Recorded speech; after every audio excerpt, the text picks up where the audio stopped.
So hello guys, in this video we are going to solve this problem. So in this problem it is given that sin A by sin B ratio is given as root 3 by 2 and cos A by cos B ratio is given as root 5 by 2 and A and B angle are lying between 0 to pi by 2.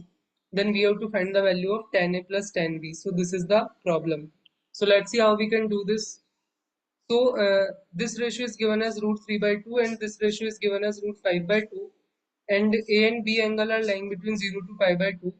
So what we can do, we can divide this thing by this thing. So after dividing we can get this tan A by tan B is equal to root 3 by root 5 because we know the sin A divided by cos A is equal to tan of A, and similarly sin B divided by cos B is equal to tan of B, so you can get this. Now if you multiply this thing and this thing, then you can get sin A cos A in the numerator and sin B cos B in the denominator, and here it is root 3 and here it is root 5, so after multiplying it will give root 15, and here it is 2 and here it is 2, so it will give us 4. So this is the thing after multiplication. So now what you can do, you can write this thing in this way, like sin A divided by cos A, and here instead of cos A I write cos of A square, and cos B divided by sin B, and instead of cos B here I write cos of B square. So this will be the same thing.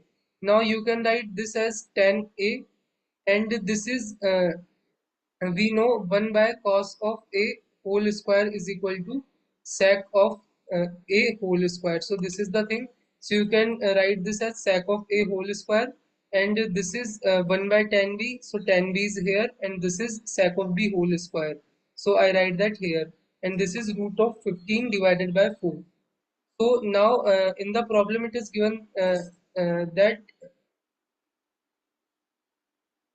these things, and after dividing we find out the ratio of tan A by tan B is root 3 by root 5. So we can use here instead of tan A by tan B, we can use that ratio here, which is root 3 by root 5. So I use that ratio here, and we also know this property, like sec of theta whole square is equal to 1 plus tan of theta whole square.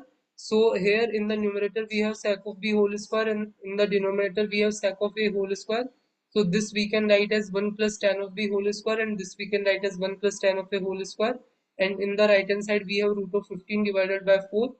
So this will cancel with this as root 5 times, and this root 5 and this root 5 will give us 5.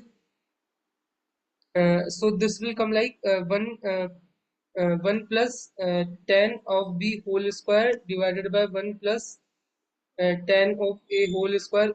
It is equal to 5 by 4. Then you can cross multiply. Uh, then it will come like 4 plus 4 times tan of B whole square is equal to 5 plus 5 times tan of A whole square. Now we know the ratio of tan A by tan B is root 3 by 5, root 3 by root 5. So this is root 3 and this is root 5. So you can square both the side, it will become like tan of A whole square, and in the denominator tan of B whole square, and in the right hand side we have 3 by 5. So what you can do, you can write this tan of A whole square in terms of this tan of B whole square. So you can put instead of tan of A whole square as 3 by 5 tan of B whole square. Just cross multiply here, and you can simply write tan of A whole square is equal to 3 by 5 tan of B whole square. So this is the thing.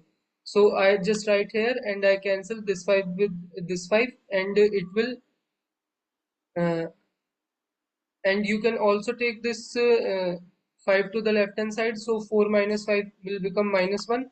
Here it is 4 times tan of b whole square, and here it is 3 times tan of b whole square. So after solving this, tan of b whole square will come like 1, and after taking square root it will come like plus minus 1. But the angle between but the angle a and b are lying between 0 to pi by 2, so tan b cannot be negative, so we can take only the positive value from here because of this angle constraint. So tan of b is equal to 1 we take, and now we know relation between tan A and tan B. We know the ratio of tan A and tan B is root 3 divided by root 5. So if we know the tan B, then we can easily find out the tan A. You just put the tan B value as 1, and you can get the tan A value as root 3 by root 5. So now if you do the summation tan a plus tan b, it will come like root 3 by root 5 plus 1, which is root 3 plus root 5 divided by root 5. So this is the final answer. And in this way, we can solve this.